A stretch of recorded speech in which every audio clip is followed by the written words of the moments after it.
Jai Shri Mataji to my brothers and sisters all overseas and in India. Sanjay Roshan Talwar in 2024. I am happy to revive the Jewels of Sahaja Yoga series that we had started 2 years ago, but got busy in making Mahalakshmi Path. Now that the movie has been released and got so many awards, I am going to restart this series. I have 2 interviews already recorded with Sir Alan Wherry, originally from Dublin, but now settled in USA after his stint in the UK.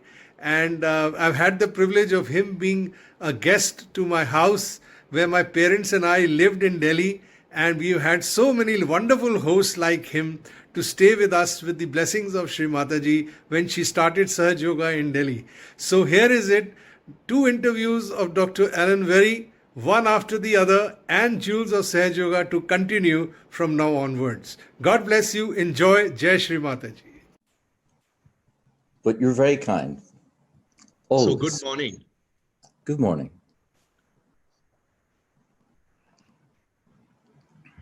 Alan, we are very pleased to be in an interview call with you today. As you know, as we all know, that there have been some great souls born on earth who took to Sahaj Yoga so beautifully, and they were one of great soldiers of Shri Mataji for so many years. You have worked so hard to spread Sahaj Yoga and to bring this light of mother's love in people's lives. I have to say that Alan Wherry is one of the jewels of Sahaj Yoga. Today, we are having his great company on 18th of August. We welcome you with all our hearts. Jai Shri Mataji. Jai Shri Mataji. So, Alan, we've had a past with knowing each other since I think almost 37 years, if I'm not wrong, or maybe lesser. I have no idea. Who's counting? Time means nothing. Absolutely. When you enjoy each other's company as much as I've enjoyed yours and your families. That's true.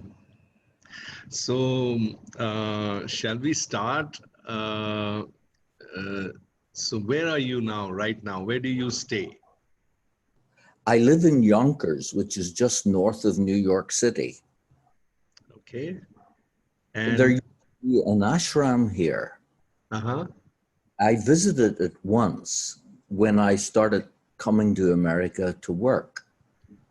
And it was very nice. It was overlooking the Hudson River, which is the Pingala Nadi of the United States. But it's been, as you know, in New Jersey for some years.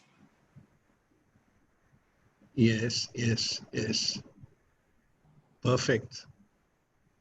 So Vaibhav is recording this interview. Vaibhav, I would like you to stay on till Aparna joins us. If you're not in a hurry, she should be, Aparna is another team, IT team members of our IIHF Foundation. But she said she would be another 15, 20 minutes. Do you think you'll be able to stay on, Vaibhav? Because I'm a very bad host as far as controlling program recording is concerned. I may go off somewhere. Okay. Is that okay, Vaibhav? Yeah. First of all, just like to say hello, Uncle Alan. Nice to see you. And you, Vaibhav? Yes, sorry for the delay today. Got involved with other things and lost track of time.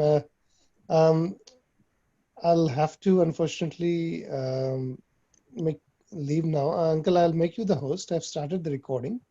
So you don't have to do anything. Just continue with the meeting. And when you have to finish the meeting, just press end meeting for all, end meeting and end meeting for all button, and that's it.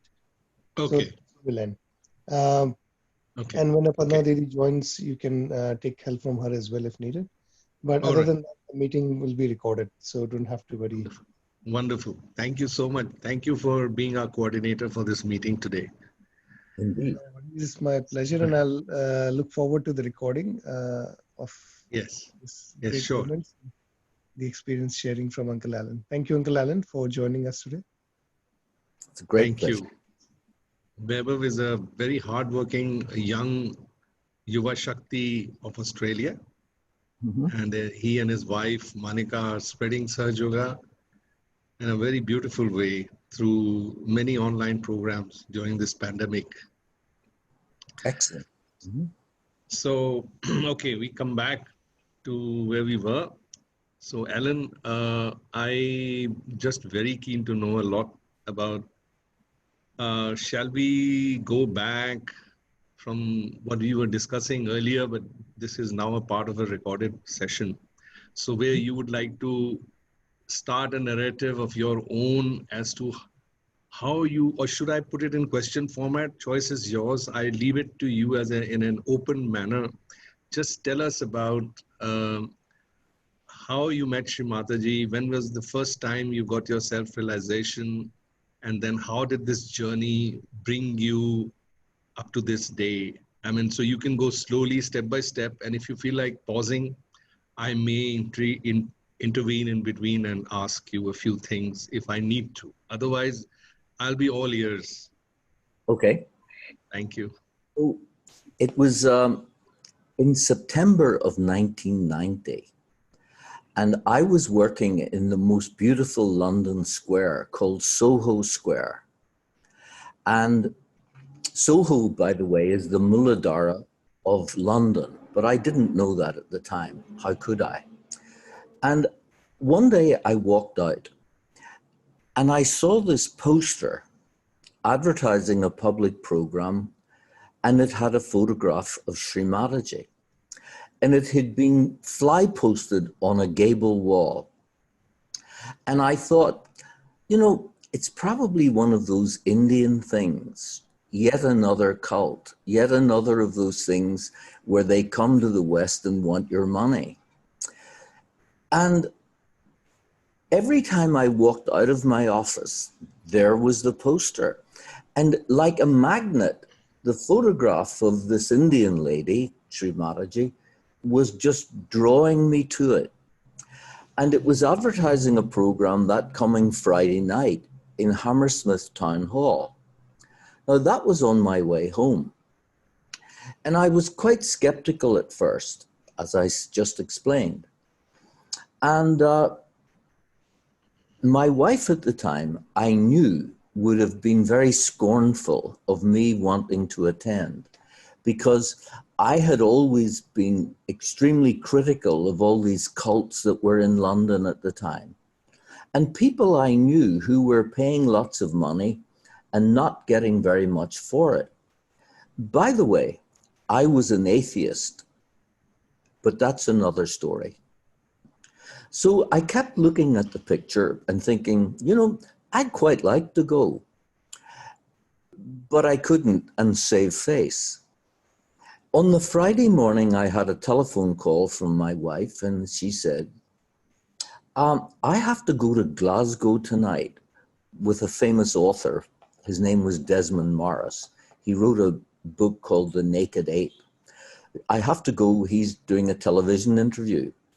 And I said, okay, well, that meant I was free.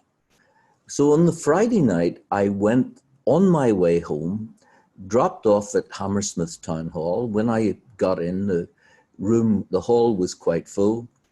And I sat near the back to facilitate an early escape. So the program started, and I was sort of said, okay, what's going to happen? And then there was a man called Kenneth Williams. He gave an introductory talk, and I really enjoyed his talk.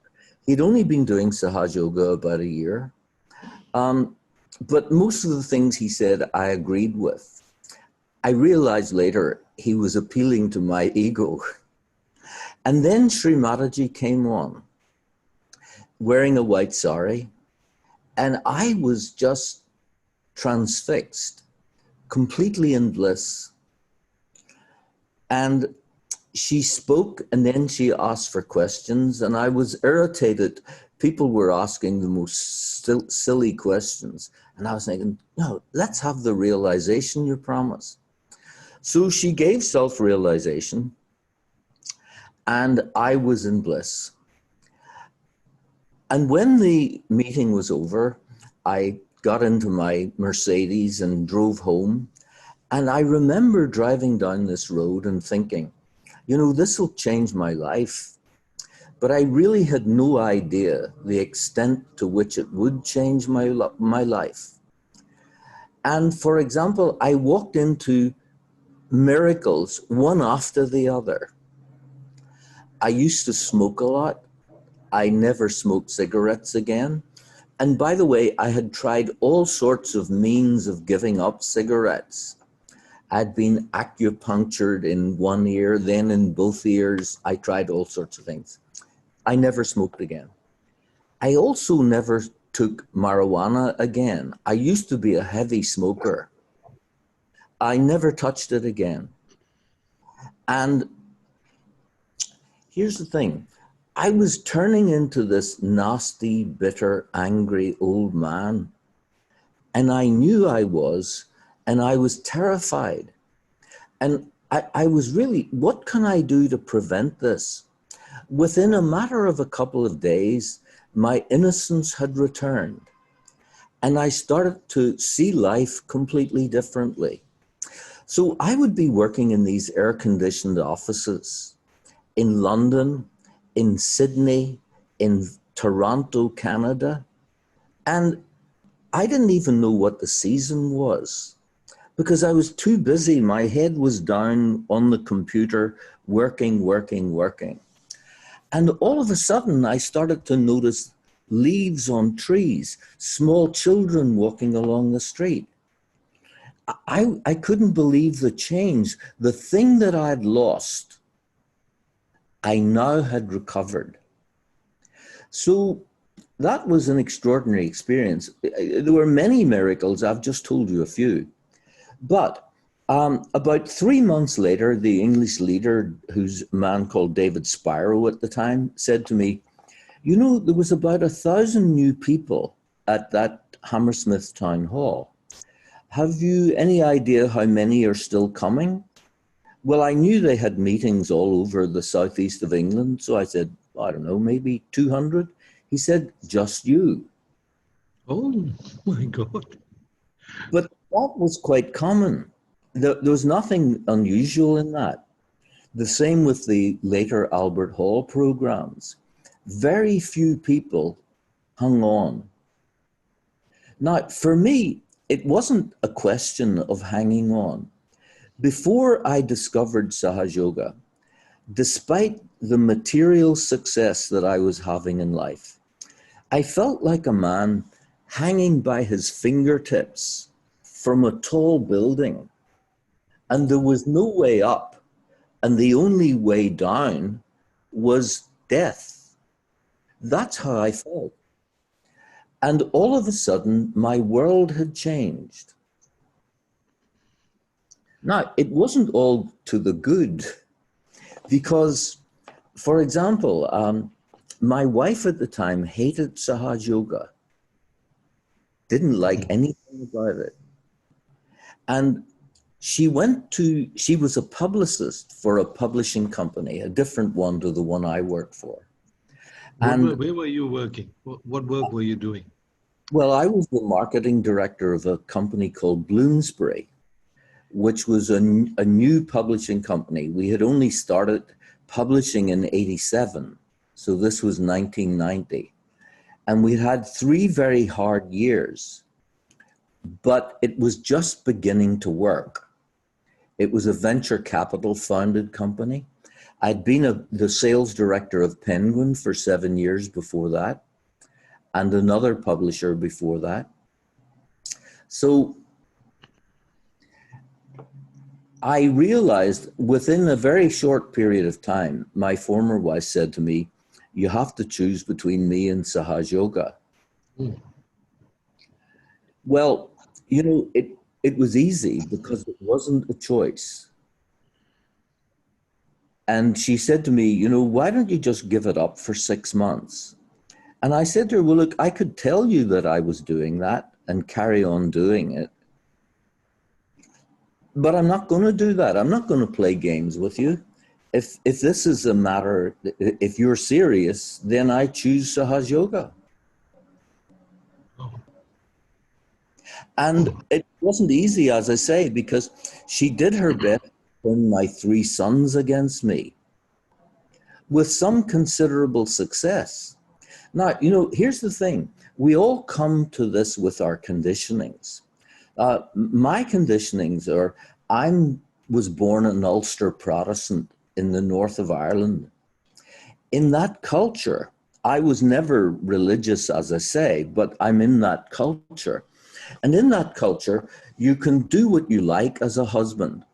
You can drink yourself to death if you wish, that's okay. You can chase women if you like, not a problem. Anything. The one thing you can't do is break up your family.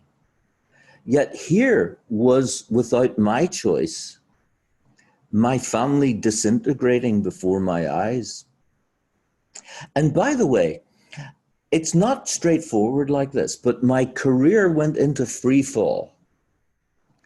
You know, people were very kind to say I was one of the best marketing directors in British publishing. But one day, after I'd been doing Sahaja Yoga for some time, I was looking at myself in the mirror, shaving, and I realized I had no desire to do this anymore. None. So I didn't want to end up as one of these old guys, you know, where the youngsters look at them and say, you see him? He used to be really good. I didn't want to be like that.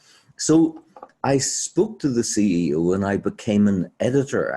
I got a publishing list. And by the way, it failed. But, you know, I was always lucky. I mean, how lucky are you to discover Sahaja Yoga if you come from my background and you're an atheist? There is no price too high to pay. I mean, I knew in the Old Testament of the Bible, there's the story of Job. I mean, God tested Job by taking everything away from him. And in the Devi Mahatmayam, there's the king who's destroyed, the rich merchant who has everything stolen from him. So what I'm being tested with is nothing compared to those people that I've just mentioned. And you know, I have a sense of humor, a sense of the macabre, and I could see the joke that was being played. Now, the strange thing and the wonderful thing, there was a man in England still there, called Ray Harris, a lovely Sahaja yogi. Sri Mataji had taught him astrology. And so he said he would do my astrology chart. And he said it was extraordinary. He had never seen one like it. But he said, I don't think you'll get married again. So I thought, okay, you know, I've been married for 27 years. It was a disaster in the end. That's okay. But some months after that, I asked Sri Mataji, Mother, should I get married again? And, you know, I was, 40, 50. And normally Sri Mataji said, you shouldn't get married when you're past 45. She said that. And she said, yes, of course, I will find you a wife. She said, I'll find you a Russian wife. You'd like that. Now, the slightly strange thing is that in Russia, Sri Mataji was at the airport and she came up to Ludmila, my Russian wife, and held her hands and spoke to her. She was just taking flowers off everybody else. And she said, I will find you a husband. And several years after that, Dr. Bogdan spoke to Sri Mataji and she said, tell Ludmila her husband's not ready yet because he was married to somebody else at the time. So years passed and I went to St. Petersburg for the medical conference. And there Yogi Mahajan called for me. And so I went to see him. He said, Srimataji wants to see you. I was shown into the room where she was having lunch. And I knew that I was going to be tested. The funny thing about a test is if you know you're being tested, it's not a test. It's only a test if you don't know. So, for example, she said to me, how would you like Yogi Mahajan to choose a wife for you? Well, you can imagine my response. I've got nothing against the great yogi, but I was hoping that Srimataji. So I said to her, as you wish, Srimataji. She said to Yogi, go and choose a wife for him. So he came back with a marriage form and gave it to Srimataji. So I'm looking at Srimataji's face. She looked at the form. There was no movement. Her face was like stone. There was no response. And she handed the form to me and said, what do you think? So I looked and I read about this, I read about this woman. I felt nothing. I didn't feel cool. I didn't feel hot, nothing. But I said, very nice, Srimataji. She said, where are you going tomorrow? I said, well, I'm coming to Kiev and Tolyatti with you. She said, no, don't do that.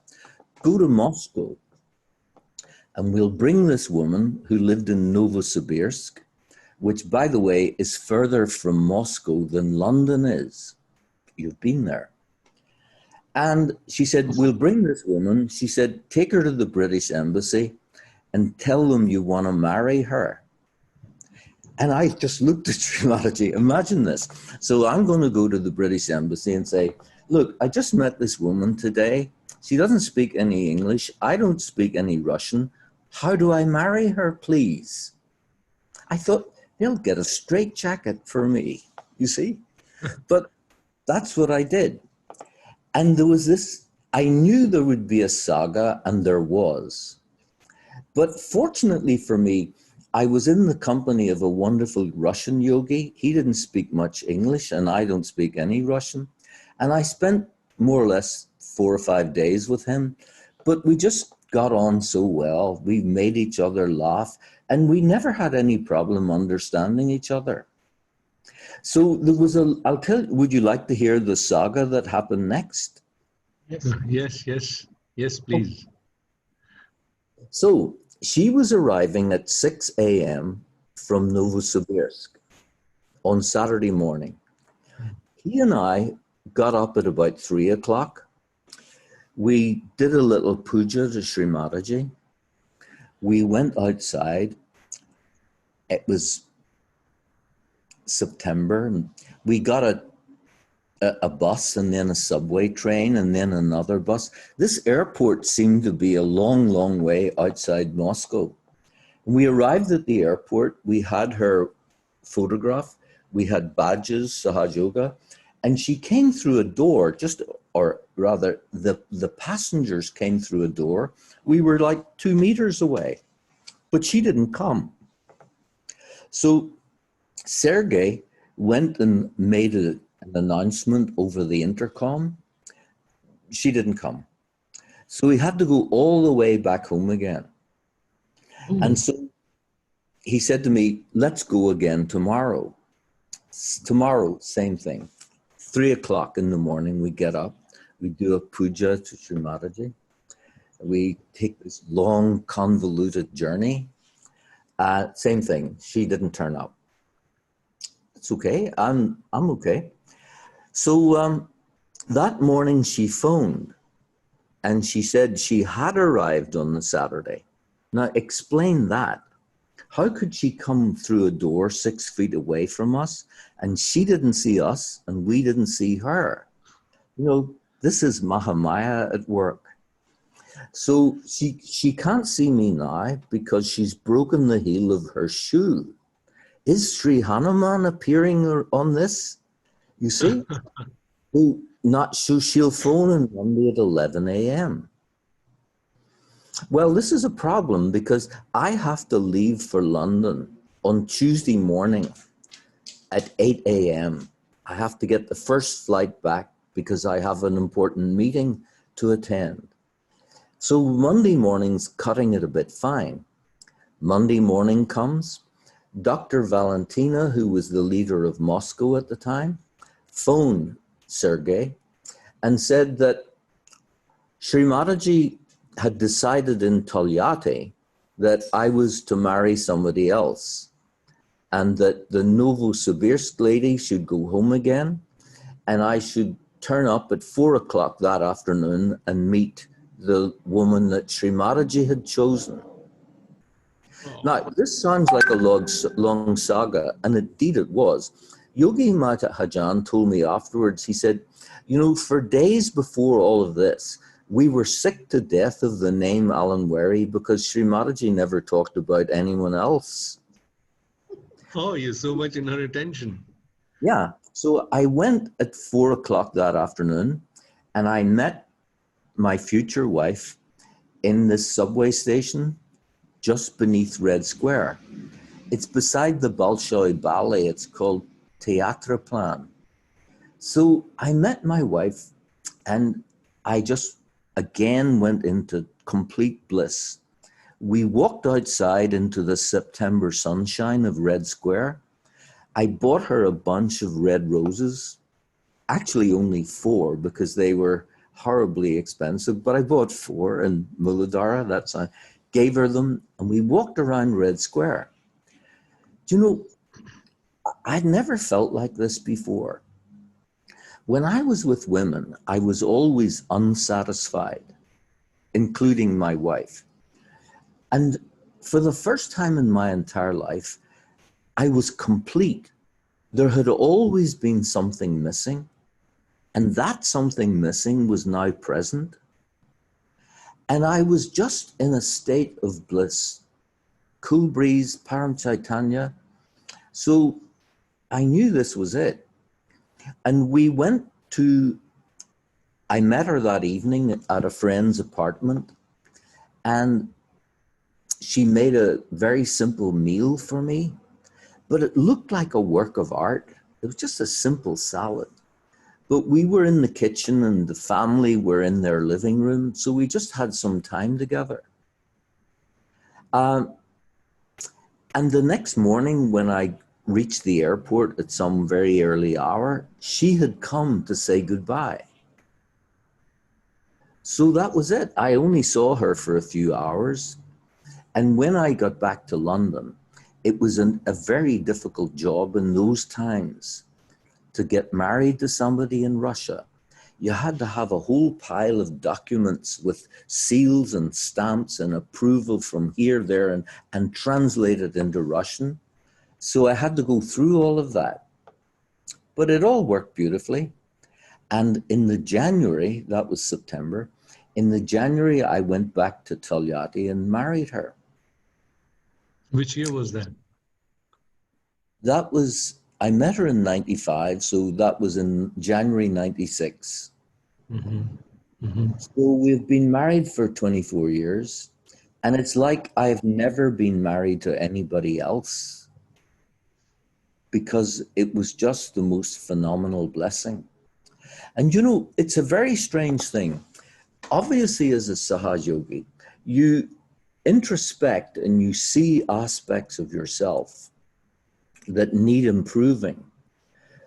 But you know, for me, I'm living in the same apartment or house, wherever we happen to live, with the person who is the perfect model for what I should become. How's that? Oh, beautiful. What an amazing journey, and narration is so perfect. Tell me, Alan, I'd like to know something about your special moments with Shri Mataji. There's sometimes you may have had some times where she may have given you some jobs to do, or you had some private conversations, or maybe you were with her and some things may have happened which you would like to tell us, which can help people understand more about Sri Mataji's incarnation and your journey in Sahaj while she was still there, you know. Okay. Just a few things. Thank you. One time she called for me and said, I'd like you to start a magazine, an international magazine. This was in Ganapati Pule, by the way. And, you know, I thought, how would I do that? Because, you know, being a book publisher is completely different to being a magazine publisher. They sound similar, but they're not. So I thought, she said, it would be a good news magazine from around the world. So I said, okay, thank you, Sri Mataji, and went away. And well, the easiest way to do this is with yogis. So I tried to phone, are there yogi journalists here in Ganapati Pule? I found one, a man from northern India, another, a Brazilian journalist. So I spoke to them. I told them Sri Mataji what she had asked me to do. And I asked, would you help me start such a magazine? And they said they would. Guess what? I never received one article from either of them. Well, okay, there's two ways to start a magazine. One is with Sahaj Yogis and the other is commercially. So that's the only route left open to me, so I try that. By the way, I'd spoken to Dave Dunphy, who was the American leader, and I told him what the situation was. And I said, you know, this looks really hard because professional journalists work for money and I haven't got any.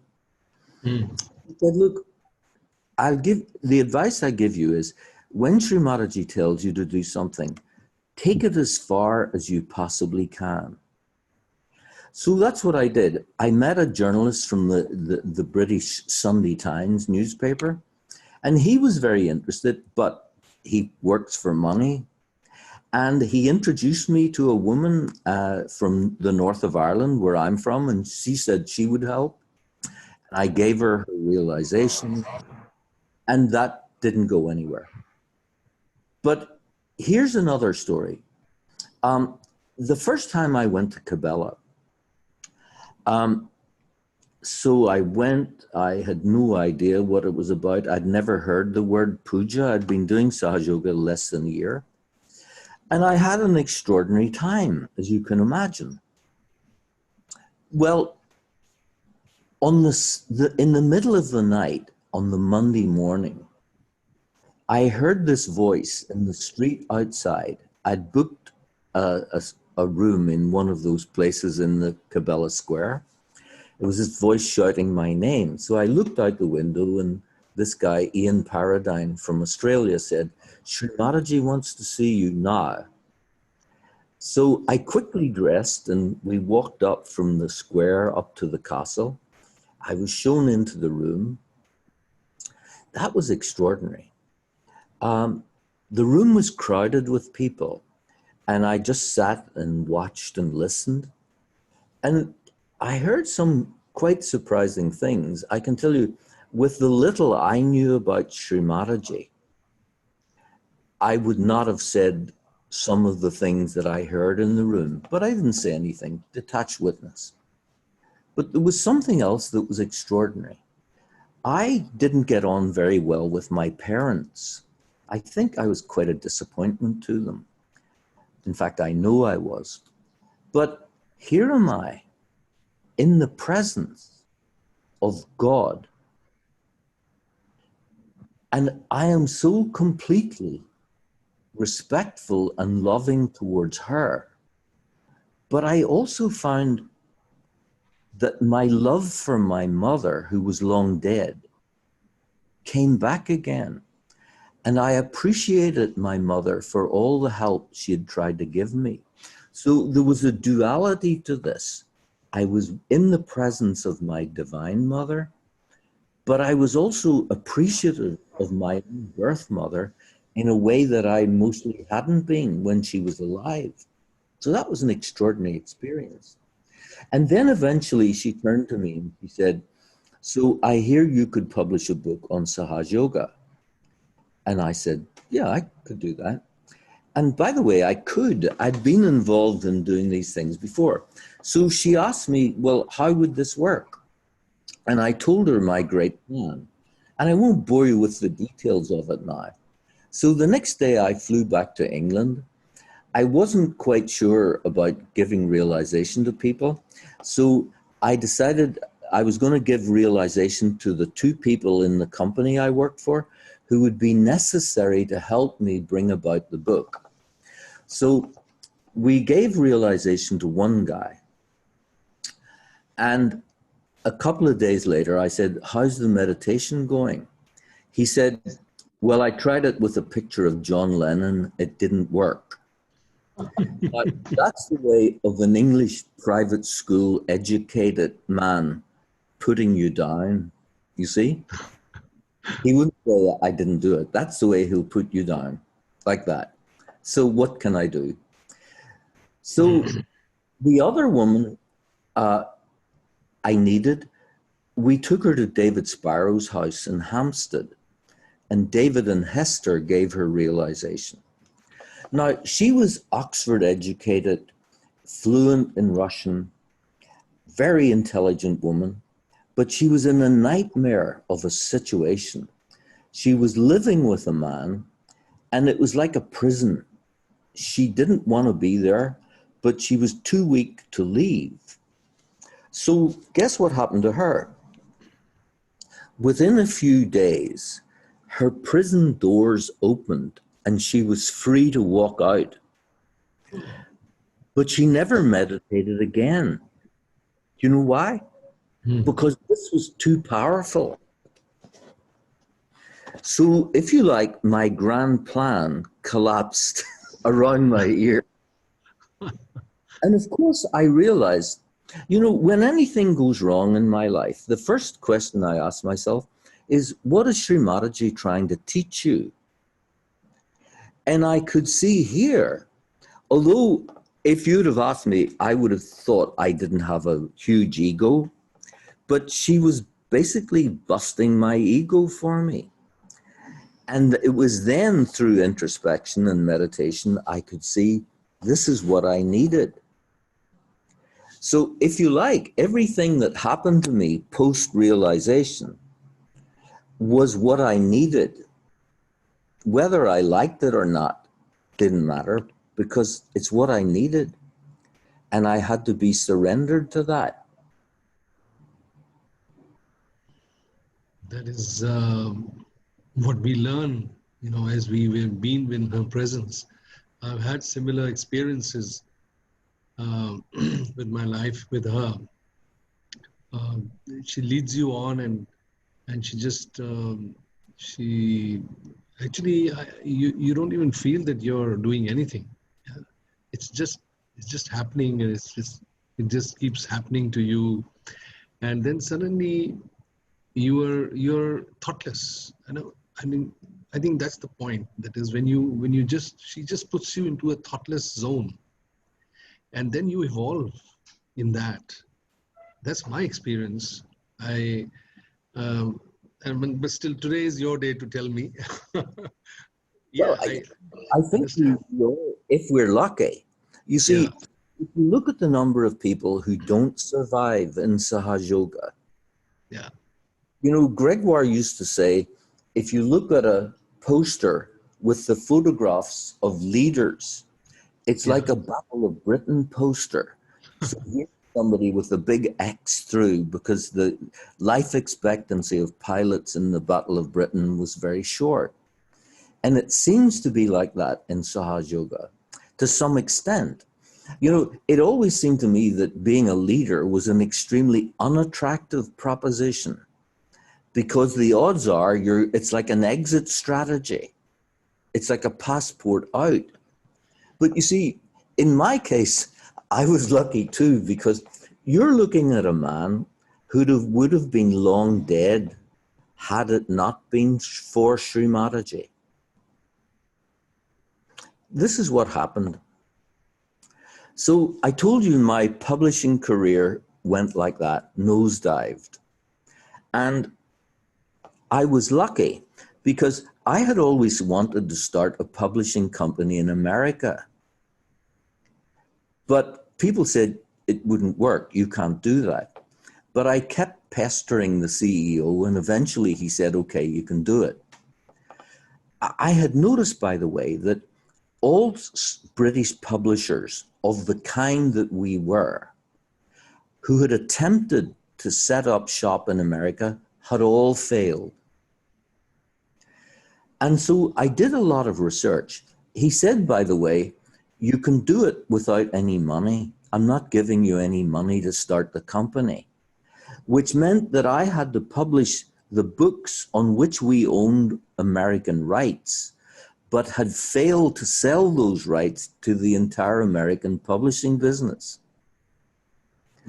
So when my job failed in England, the only straw that I had to hold on to was what I'd started in America. And guess what? It worked. Against everybody's odds, everybody's expectations, all the experts, it worked. And so it was clear. I went to see Srimataji at her house in Ealing, and she said, I think you should go and live in America. And this is another nice sort of Maya. She said, I'll get you a green card. I know George Bush. I'll ask him to give you a green card. You see? Well, that's not what happened. But anyway, I could get a green card because I'd started this tiny little publishing company in New York. So she said, I think you should go to America. So within 3 months, that was another miracle. I'd sold my house. We'd moved everything. We were living in New York. And you go and see the doctor. Long story short, in America, they test for things that they don't or didn't at that time test for in England. So I get tested for a colonoscopy. Would you believe I got a lump bigger than my little finger in my colon? Had I stayed in England, I would have been dead within a year. Because when this exploded into cancer, it's right round your bloodstream and you're a goner. Can you hear me? Can you hear me? You can. I can't hear you, but doesn't matter. I'll tell you the story. We can hear you. Okay. It's off. I see. Okay. So, like, here I am. The surgeon who did the colonoscopy said, hey, luck of the Irish, buddy. You know, like, if you'd have stayed in England, you'd have died. So here you are in America. Now, it didn't end there, because every 6 months I had to go back and have another colonoscopy. And every time I went back, guess what? They found more growths on the place where they'd cut this big lump out. So the last time I went to see him, he said, look, I found another polyps. You have to come back in 2 weeks. This time, we're either going to have to do major stomach surgery or you've got cancer. Come back in 2 weeks and I'll tell you. Now, I was due to see Srimataji in her house in New Jersey on the Sunday. I got to see the surgeon on Monday. And Srimataji was ill. She was not well. And the two doctors who were looking after her, Dr. Manocha from Australia and Dr. Bogdan, said to me, you got to tell her what's wrong with you. And you know what? I thought, I'm not going to go and complain to Srimataji. I mean, she's not well. I'm going to walk in and say, oh, mother, I'm not well. Please help me. I'm not going to do that. So I just prayed with my wife and we just said, Srimataji, if it's my turn to die, that's okay. You know, my life was worthless before you. You gave me a life which was worth living and it's going to end at some point. So whatever is the situation is okay.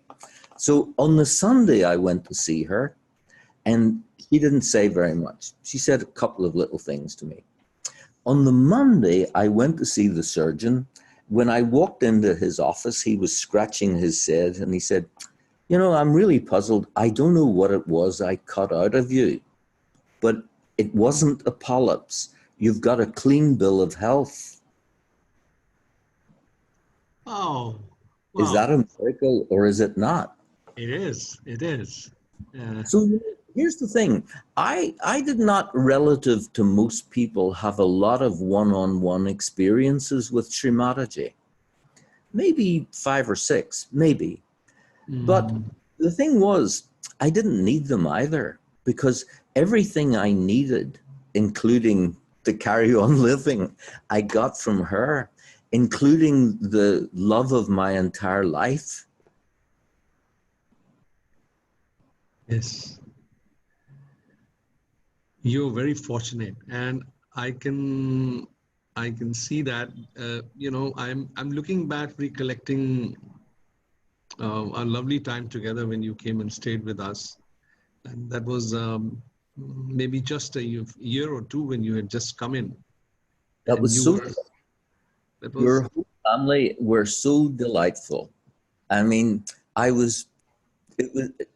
never forget the extraordinary time that I had. yes. And then I saw your journey in Sahaj when you moved to the US.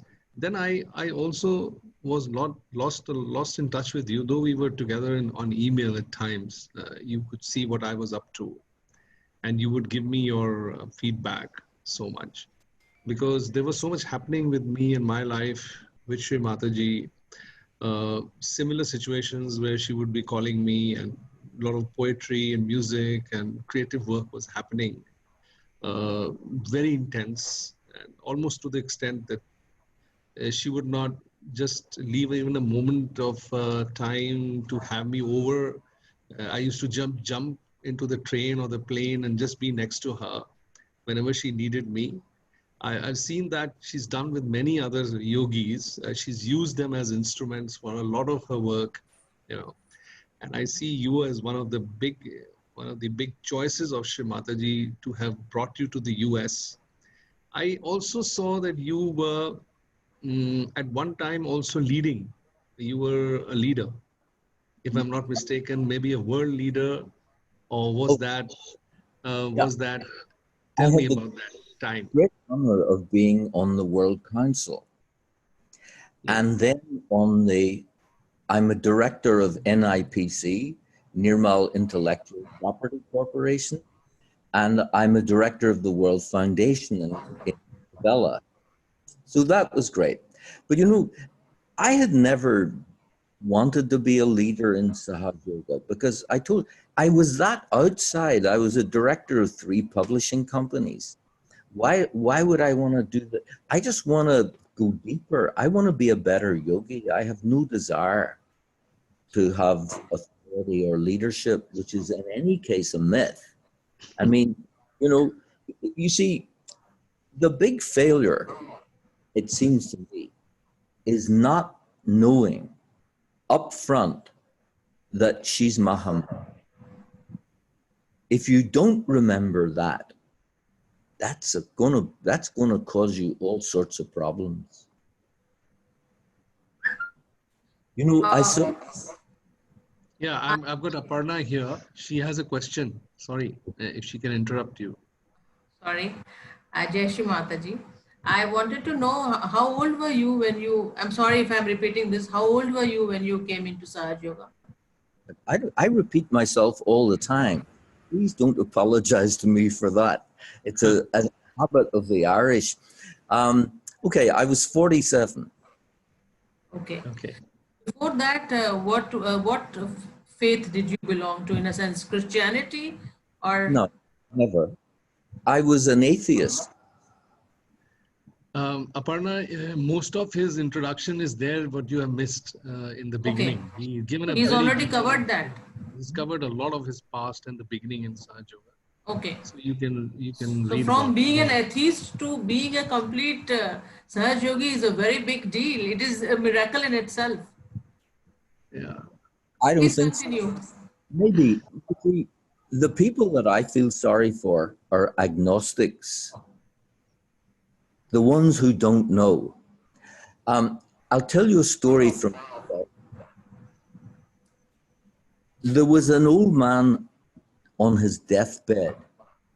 He was an atheist, and his granddaughter came to visit him. And a lot of English and Irish people have embroidery framed on the wall, and it will typically say "Home Sweet Home" with roses and a cottage, that sort of thing. So he had on his wall, "God is nowhere," okay, with roses and stuff. God is nowhere. And his granddaughter, who was just learning to read, looked up, and what she read was, "God is now here." See? Yeah. I think atheists are very close to God, just that they don't realize it. True. Yeah. And for me, it wasn't an instant of revelation. It was a process. See? So I wouldn't make a big deal out of the fact that I was an atheist. I'd make a big deal out of the fact that I surrendered my life to Sri Mataji and have been able to stay in that position for 30 years. Can I ask you,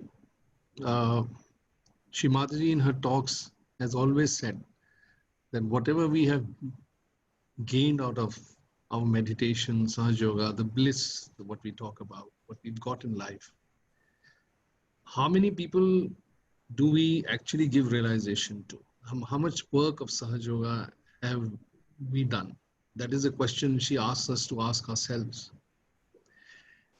Well, in your life, what kind of work did happen through you in the course of your meditation all these years? Okay. Yeah. Well, after about a year, with a man in England called Colin Hindson, we started a meeting together in Imperial College London, which is quite a prestigious academic institution. Within about 2 weeks, we were thrown out. There was a notice posted on their notice board, Sahaja Yoga is banned from Imperial College London, because there was a young Brazilian yogi, a student at the college. I never found out what it was that he did, but whatever it was he did resulted in us being banned. So we opened up a meeting just around the corner. And of course, we gave realization to lots of people. One young woman came to Sahaja Yoga, had a Sahaj marriage, and went to live in Australia. I never heard from her again. So ever since that, I've always tried to run a meeting, because it seemed to me, first of all, Sri Mataji says we should do it. And not everybody can run a meeting. I mean, not everybody can sing like Sanjay Talwar. So you do what you can, whatever you can do. So I've had a lot of very interesting experiences. With Cell, for example, the center of... Yeah. Okay. And perhaps when I came to New York, I used to go to Rikers Island prison once a week to give realization to crack dealers. And there was about maybe 6 or 7 of us, a very nice Indian dentist lady from Long Island. We all used to go to this and give realization to crack dealers. And then I was asked to head up. There was an extraordinary Indian yogi who gave realization at a school fair to a very famous man. He was called Dr. Mehmet Oz, famous heart surgeon, famous television personality. So not knowing who he was, Nishchal Kapoor gave realization to Dr. Oz. And as a result, we would go into high schools all over America giving realization to students. So after a time, I was asked to head this up. The CEO of Health Corps was a very nice woman from Texas. And so she asked me to come out for lunch. And over lunch, she looked at me and said, "Let me ask you a question. Do you think Sri Mataji is the Adi Shakti?" And I thought, this is where we get thrown out. So I looked at her and I said, "Look, if I was to write on a postage stamp everything I know, as opposed to everything I've got an opinion about, because I've got hundreds of thousands of opinions, but if I was to write what I know, I don't know very much. The first thing I would write is Sri Mataji's the Adi Shakti." And she leaned over and put her hand on my forearm and smiled and said, "I'm so happy," she said. Now, we know that probably more than 25,000 high school students achieved their self-realization through this program. And I stopped doing it some years ago and another guy took over. So, and we run a library in the Bronx, New York Public Library, and that's extraordinary. You know, you're constantly learning. Obviously, it's very hard to bring people to Sahaja Yoga. It's quite easy to give them realization if they desire it, but very few actually come. And, you know, my wife, Ludmila, in the small town that she lived in Russia, she brought about 200 people to Sahaja Yoga. And they were heads of factories, college heads, psychiatrists, psychologists. They were sort of the top end of society. But she would never run a meeting in England. My English isn't good enough, she'd say. And she wouldn't run one in New York, same thing. My English isn't good enough. Eventually, I persuaded her. And you know, within a month, we had 16 people from that library to a Ganesha Puja in our house. And quite a number of people have come to Sahaja Yoga through that library meeting. Wow. And tell me, how does it feel? How does it feel today as you are now? Do you feel satisfied with your life? And do you feel there are blessings of Shri Mataji now always there with you? How do you look at life now? From the day I got my self-realization, I am aware of the presence of Sri Mataji in my life every day. So that's the first thing. Am I satisfied? Probably not, because I feel that I could have done better than what I did to help her with her vision of giving en masse realization to the entire world. So I don't feel particularly satisfied. I feel, you see, before I had 47 years of not living in the present. I perfectly understood the theory because I was a pendulum. I would be mostly in the far right, working and thinking and planning. But when I stopped, the pendulum would swing out of my control into the far left. You know, I was depressed from about the age of 14 to 47. It was never clinically diagnosed, but most Irish are depressed. It's a depressing place to live. The weather is dreadful. They're alcoholics. They're all caught up in ghastly aspects of the Christian church. So I've never been depressed since I got my realization. There was another miracle. Okay, so to be able to be in the present and to enjoy. Look, I haven't told you about lots of things. For example, as Gregoire's publisher, that was an extraordinary experience. I could talk all day about the miracles within that and the things that we came across and how we succeeded and how we failed, you know. So you were very close to Gregoire?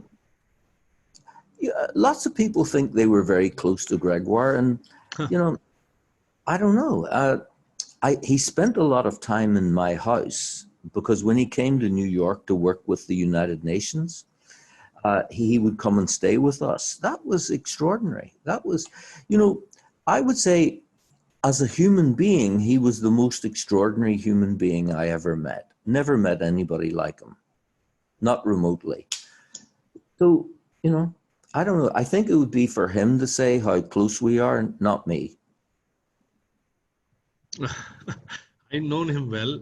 He used to come and meet me often, but there wasn't so much of interaction. I think he was watching me more of the times when I was performing my music before Shri Mataji, or my tapes were released, and he was the world leader. He was seen everywhere. In fact, whenever I would be in presence of Shri Mataji, he would be there. Yes. So he was close to my dad and all of us. I have very fond memories of him. Yeah. Well, in 40 years of publishing books, I never published any books, anything like as good as Gregoire's books. Dagat Trikon. There was the breaking of the seventh seal and Dragad Trikon. I published the Advent in the West. It had never been published in the West, so he kindly allowed me to do that. And the first book I published was the Third Advent. I haven't read. Oh, he was a very deep writer. I mean, I found it tough to negotiate what was written in his books. I don't know. Maybe I didn't have that kind of intelligence to absorb what he was trying to say. But I found it quite a lot of top above my head. I've heard people say that, and I don't really understand it because, you know, I am not, if you measured my IQ, I am not a very, very intelligent person. My wife is more intelligent than I am, for sure. But I don't, you know, I didn't really feel that way. I'll tell you a funny story about the Advent. You know, in an English publishing house, they have a group of people called readers. They're the best educated, the most intelligent, phenomenally well read, and they get paid less than the janitors and the cleaners. And here's how the English publisher works. A manuscript arrives from whatever source. The editor gives it to a reader who will write a 2-page report. What is this book about? Does the author handle it well, etc., etc.? Do you recommend that we publish this? Now, the best reader in Bloomsbury was a guy called Pascal, and my desk was quite close to his, and we liked each other. So just as a test, I said, hey, Pascal, read this. So I gave him the Advent to read. You know, I still have his report. He said, I don't understand any of this. And he made all sorts of criticisms as to the way the book is written and structured, you see? But basically he said, you know, I wanted to like this because I like you, but I don't understand any of it. And see, that's the thing. I heard Sri Mataji say in a talk on a tape, I heard her say, you know, if you're not a Sahaja Yogi, you wouldn't understand the Advent. And his reader's report, the best in the company, just showed to the extent to which he didn't get it. See, here's a strange thing. We all think we're Sahaja Yogis, and I hope we are. But in the course of the average day, in the times when we're at Agnya, are we Sahaja Yogis then? I don't think we are. I think at those times, we're not. We're just at Agnya Chakra like the rest of the world. It's only in Sahasrara that we're Sahaja Yogis. And in Sahasrara, we wouldn't make bad decisions. but we do make bad decisions because we're at Agnya. And that seems to me quite simple. But I don't really talk to people about it because I'm no expert on Sahaja Yoga. The thing that I know about Sahaja Yoga is that I don't know anything because it's not knowable. We know that there's much more to Sri Mataji than Sahaja Yoga because she told us that. So I accept that. But do I know about Sahaja Yoga? No, of course I don't. It's way beyond the human brain. And the only thing we can do is surrender. And there's something else which is vital. Sri Mataji said, you know, if you recognize me, then loving me is the natural consequence. So it's no big deal to me that you love me, because you would have to if you knew who I am. What impresses me if you love each other as I love each one of you? And that's a big test. That's hard. So we're constantly being tested. And that's the way she makes us grow. I remember when I was editing the Third Advent with Gregoire, he was giving this example, and I can't remember the exact words, but he was basically saying this is how Sri Mataji makes us grow, as opposed to in business, whereas this is what they do to develop us. And I said to him, look, I'm sure this is wrong. This can't be right. He said, no, it is right. She makes us grow by the tests she gives us. And so there, you see, in doing work like that, I'm gaining something that I needed to learn that I've never forgotten. We're so fortunate to have been at a time when the incarnation was herself present, and to be in her presence and to be blessed by her in every way. We just can't leave those memories. We cannot forget those times. For me, they're so alive, you know, those moments that I've had with her. Yes, you know, yes, because, you know, lots of young people who come to our meetings will say to me, and other yogis too, you were so fortunate to meet Sri Mataji in person. I do wish I could have met that. Well, let me tell you, I didn't give them this answer, but I envy people like you. How old were you when you came to Sahaja Yoga? I was 27. Okay. Well, I was 47, which means I have an additional 20 years to do myself damage that you didn't have to do yourself damage. God knows. You can't say.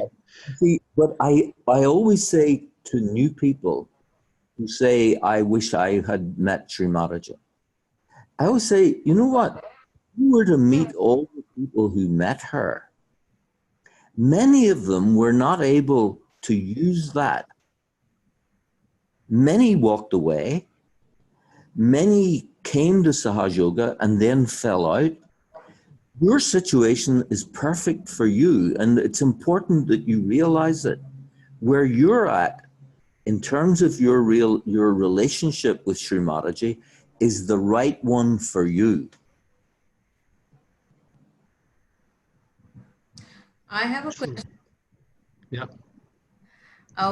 See, we being Indians, for us to understand Ganesha and Adi Shakti, because we have been worshipping these gods since our childhood. But you all live abroad. I mean, you're foreigners, not Indians.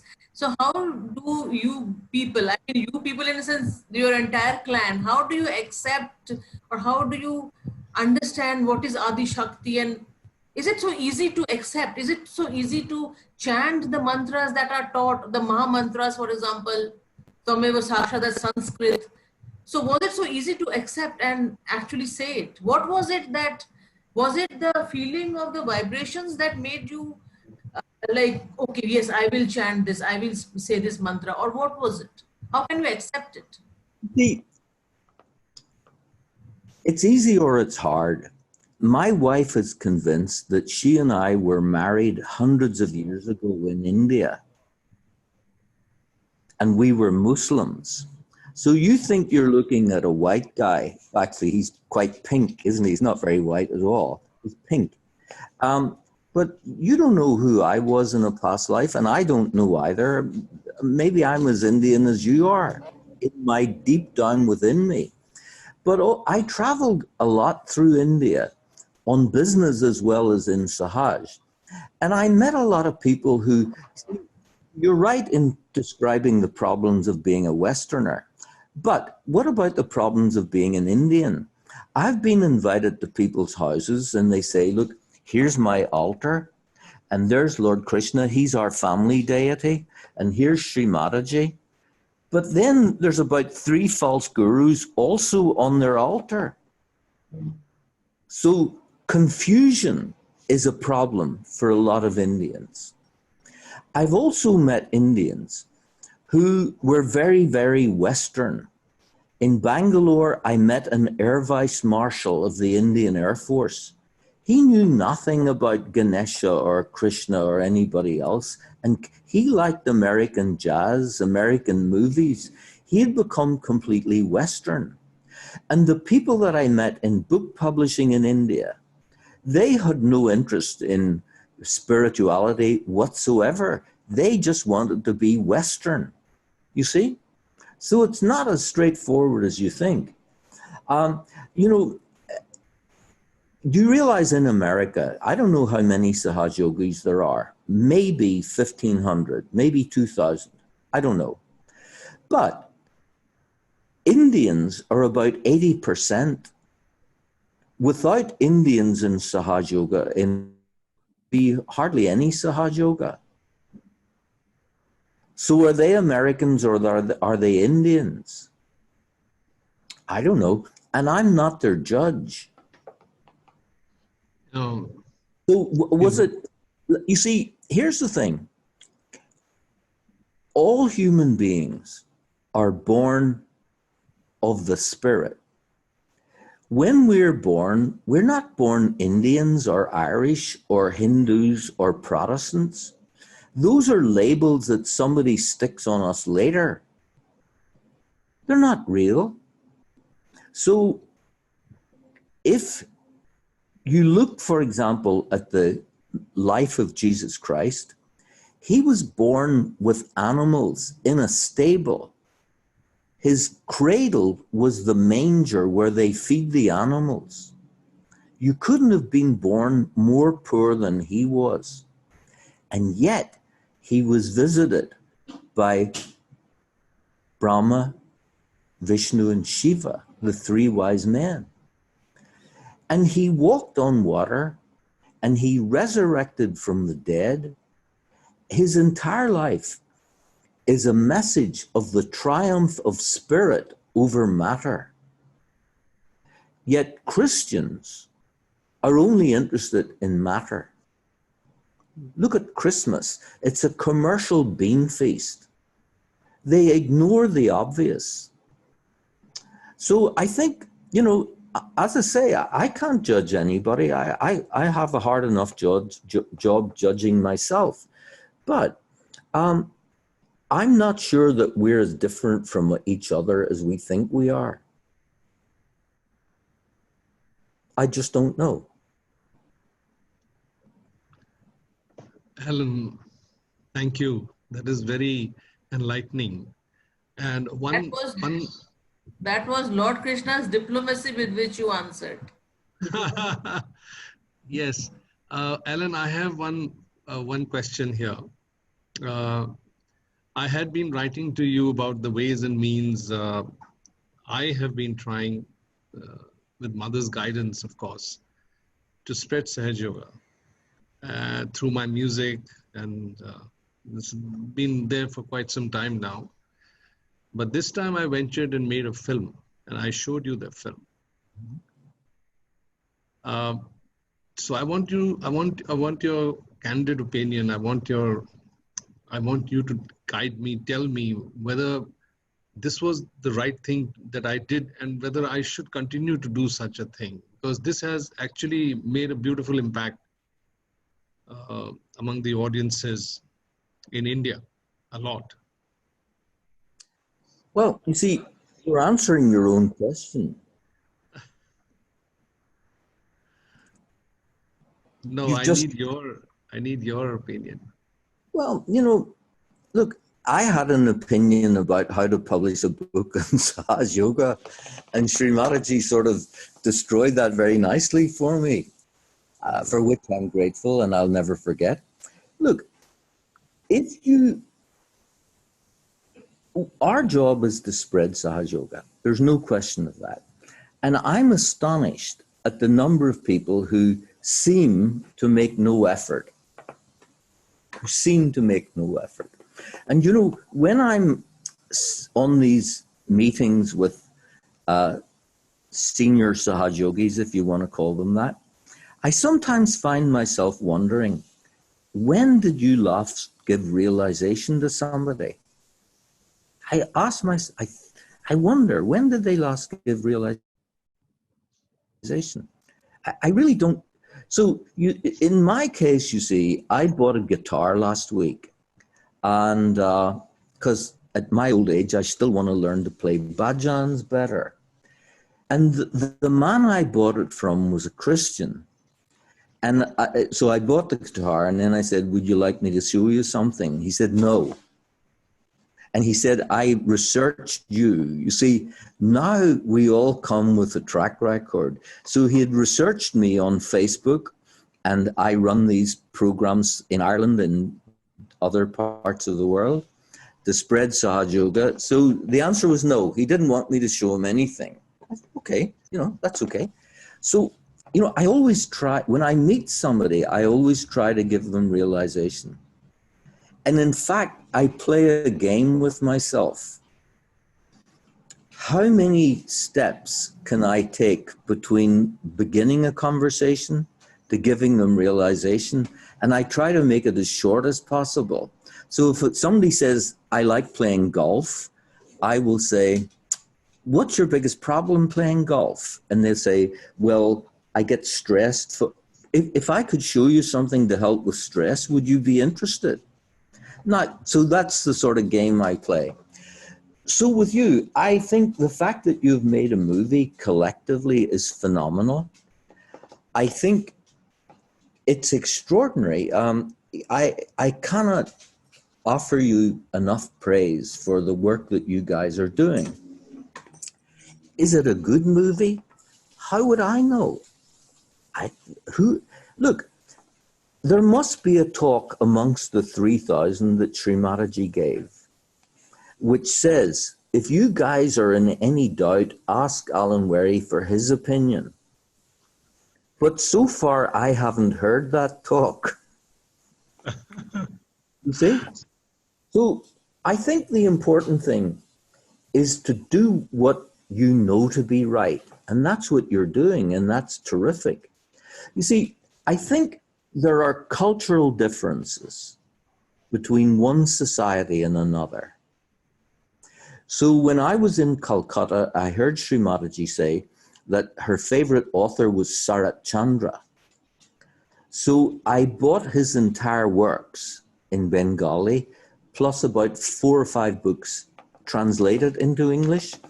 When I came back to England, I gave them to my editor, the English ones, the best editor in our company. And I said, I think we should publish these. What do you think? Guess who she gave them to? Salman Rushdie. Of course, you can imagine what he thought of the works of Sarat Chandra. So that was the end of that. So there are cultural differences, no question.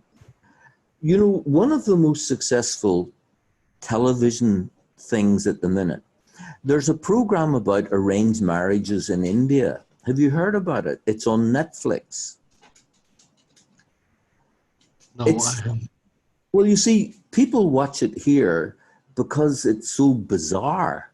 Imagine marrying somebody that you didn't know. Imagine that. And of course, it comes across as weird because the woman who arranges these marriages, She says, if you're a woman who's under 5'3", I can't help you. If you've got a dark skin, I can't help you. So it doesn't come across them very well. So your film is potentially difficult for Westerners to understand. But you see, I think if you've got an open heart, it's not. So, I honestly don't know. I think you should carry on making films the best way you can and let Sri Mataji do the rest. It's not up to, don't listen to anybody else's advice. I'll give you an example. I write songs. I've sent you some. Yeah. I'm doing some writing. Whether it will turn out to be a book or not, I don't know. But when people say, who are you writing these for? I only write them for me and Sri Mataji. I hope she's pleased. But I don't write them for markets. Do you know what I'm saying? Markets don't exist. There was no market for Harry Potter books before Harry Potter. They don't exist. It's an illusion. Markets are figments of some idiot's imagination. Very true. So thank you. I enjoyed your movie very much. Thank you. Thank No you. criticisms to offer. Pardon me? What did you say? I said, I have no criticisms to offer. You being nice to me, I think. That's all right. I am happy. I'm happy, Alan. You've been very candid with what you've been saying so far, very clear about a lot of issues.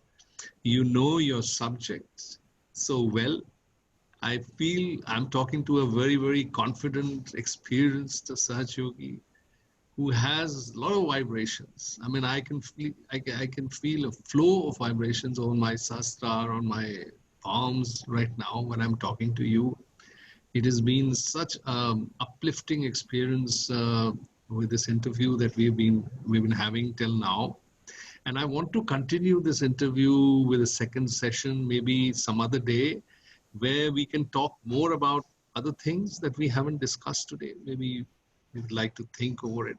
Because I am feeling that these interviews will eventually, when they get seen by our Sahaj Sangha, or people who just have ventured to take their realization and they're coming into Sahaj Yoga, there'll be certain narratives that they would like interesting for us to make short web series on how to portray Shri Mataji, how to portray the way we feel about her, how it is done good for humanity, and what are the transformations that we have experienced in our lives.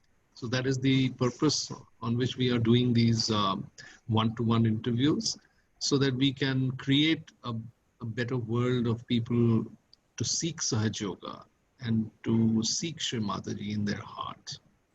And that's the dream we want to realize, at least in my lifetime. I didn't know that I was 20 years younger to you, my dear.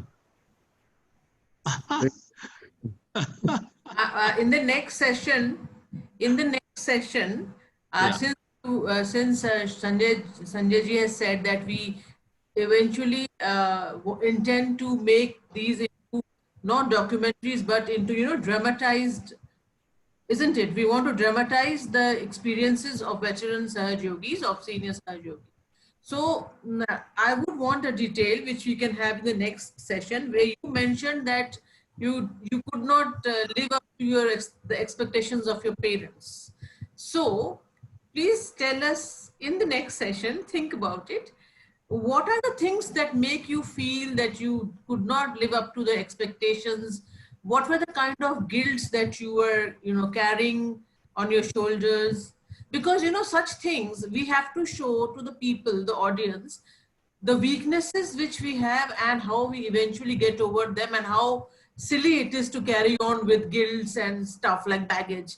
So we want people to relate to us. Like, if we don't want to project ourselves that we are Sahaj Yogis and we are the great people, you are mere mortals which keep stay away from us. So this is something which people already talk about. In India, we already have this, this name about us. Ki, oh my God, she's Sahaja Yogi. Oh, they think no end of themselves. I've heard this.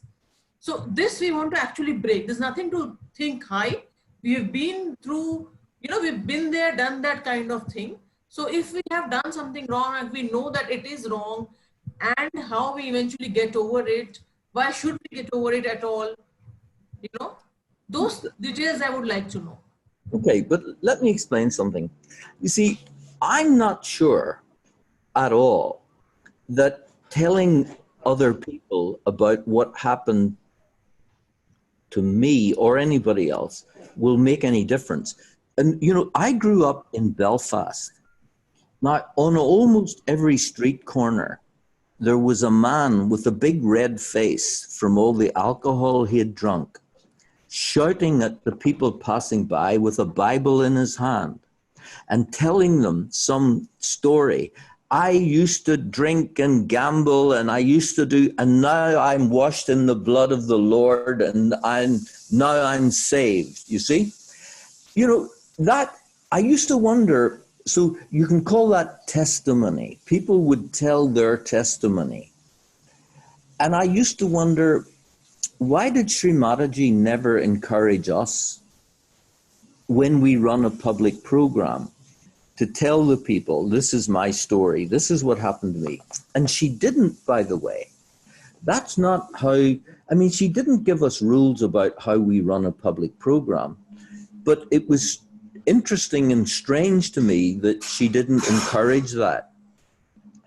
And so, again, I don't know the answer. That's not, but I have my suspicions. I think when you listen to somebody else's story, so when I listened to these men on street corners, it didn't want me to come to Christianity.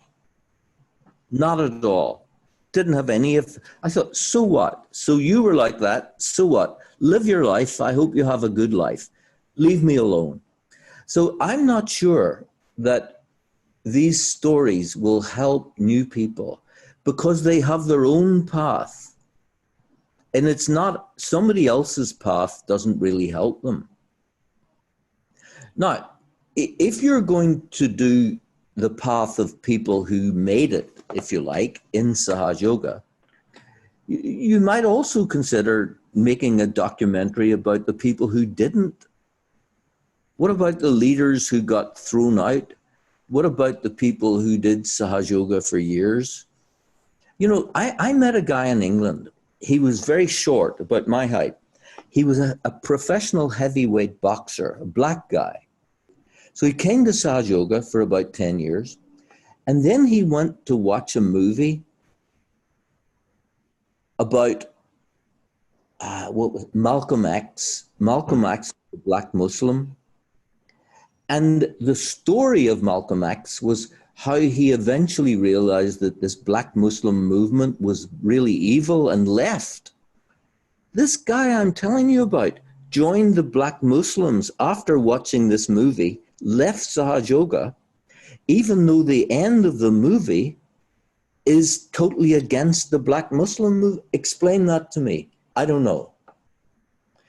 And I don't know how people give up Sahaja Yoga. I don't understand that, but plenty do. And coming back to what I'm saying, I am not sure that testimony is really much help. But I don't know. Maybe if it's helpful to one person, well, maybe it's useful. But to me, it isn't. Yes. Alan, I understand. We have to be very careful when we tread this line. And therefore, we should not step into something which may not get the acceptance. But I think we are into another movie right now. Okay. We're coming up with a film called Mahalakshmi Path, the path to evolution. And therefore we are depicting through real life. These are, of course, not real stories, but this is fictional. But we are building into it the transformation of various members of a family, where they go through the dips and ups and downs of life, and then the different aspects of their character, they come out, what they were and how they find their peace and solace in Sahaja Yoga. So this is one way of presenting the positive impact of meditation. You know, this is one way I felt, because this is what Griha Lakshmi also achieved, at least in India. Overseas, I don't know, as you so feel that there are cultural differences to even understand the impact of what we are trying to bring. But mother's speech there... May I say, I don't think that matters. You see, there's lots of... We are increasingly living in a global society. I don't think we have to worry about that. There was a movie which won the major Oscar recently, and it was made in Mexico. It's called, I think, Roma. Well, you know, you would say that would be very hard for an American audience, but it wasn't, because the stories of humanity are essentially the same. So I wouldn't, you see, I think we worry about things that we shouldn't worry about. One thing for sure is that the power of storytelling is very much underrated in our modern societies. If you look at stories like the Mahabharata, which apparently used to take 2 weeks to tell the whole thing, it's been much abbreviated. Those were in all societies. And you know, one of the things that I like very much about Irish mythology is that it's non-linear. You see, the Western logical mind likes A, B, C, D. I don't like that, doesn't work for me. So when I come across non-linear things in, for example, Indian culture or any other, it's wonderful. And I think, you know, the gift that India has to give to the world of spirituality is phenomenal. So I wouldn't bother. I would just do the best you can, come up with the best storylines you can, the best actors you can, and forget about the rest. It's not your problem. I mean, didn't Lord Krishna say you have to do the work without regard to the acceptability or the results of the work? So we're let's doing just, our best. yeah. Yes, we're trying to do our best. And I was very happy to also note that you're still with Nirmal Vidya. Are you still part of that organization, the NIPC? Yeah. Yeah, so I was very happy to note that there was a merger between Nirmal Vidya and mamrata.org. Yes. And I wrote to them in this morning itself that with our NGO, with what we are doing with our creative work and the films and other things, we would like that all synergies should come together, and therefore we can get support and we can give support from our work for spreading Sahaja Yoga. You know, again, this is just an opinion, and you've heard me deride my opinions or anybody else's if they're just opinions. But, you know, I had the great blessing of traveling America with the Festival of Inner Peace for 2 years. Now, there was a very interesting aspect to this. I was never their number one choice to be the MC. I think they asked on each occasion 2 people before me, so I was their third choice. But it was extraordinary to travel with these astonishing musicians and to be with them and travel and listen to them. And you know, I think music is a tremendous way to spread Sahaja Yoga. I think the great classical Indian musicians that exist in Sahaja Yoga, they're part of the answer. And they don't need to say anything. Even if you've never heard Indian music before, you know, music is the international language. It doesn't matter that it's this or it's that. I remember in South Africa, I was traveling with a salesman who was Portuguese. He was playing fado music. That's traditional music from Portugal. It was phenomenal. You know, if you've got an open mind and an open heart, all music works. There's very little in the way of bad music if it's vibrationally good. How could you criticize it?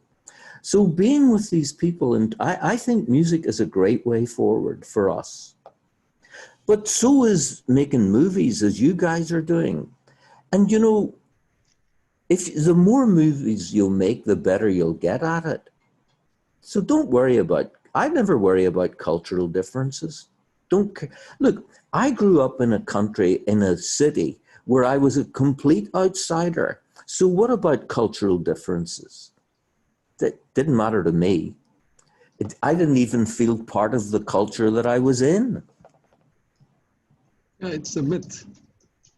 Utterly. You know, the mantra of my childhood, the Orangemen in the north of Ireland, their mantra is no surrender.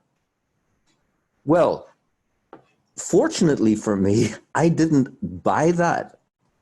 I found the easiest thing that I found was to surrender to the Adishakti. But culturally, maybe I shouldn't. But it always seemed to me a stupidity. Why would you not surrender if you know that what you're surrendering to is better than anything that you've got to offer? So I'm trying to encourage you as much as I can to keep it up. Thank you. And it's going to be a lot of musical in the movies, because I'm trying to bring in some of the songs which Mother herself has penned words to when we were creating poetry in those days. She would dictate to me a few songs. You heard about many of those songs. You heard about Rabbani Bun, haven't you? Huh? I can't recollect it off the top of my head. I'll send you the songs. Some of the ones which Mataji has written herself. Well, you know, one of the lovely things for Ludmila and I over the course of our life together has been listening to Sanjay Talwar singing. God bless you. God bless you, Alan. I on a closing note for today, is because it's a thing we have gone quite beyond the time of our interview. But thank you very much for this lovely time that we've had with each other of sharing. And I wish you that you have a very happy and joyful rest of life with us, being in touch with each other all the time. And we've learned a lot. I've learned a lot from this interview from you. I am very grateful to Shri Mataji and to you, and that we're going to come back again to you one day and take this talk further. It's been lovely, guys. Thank you. Aparna. Thank you. Aparna, are you able to take over the recording and then you know how to shut this program? Is Aparna, are you there? I think Aparna has left. No, she's here. Oh, she's there. So the recording is on. I think it will go off automatically. Who has put on? Vaibhav has put on the recording. Vaibhav. He said he had transferred everything to me. So okay, it says stop recording, so I can do that probably over here. Just stop recording there, and when you eventually get out of the conversation, it will start saving it itself. So don't do anything to that. Let it save. Don't do anything. I just stop it here. Huh? Yeah. Okay. Jai Shri Mataji. And I have heard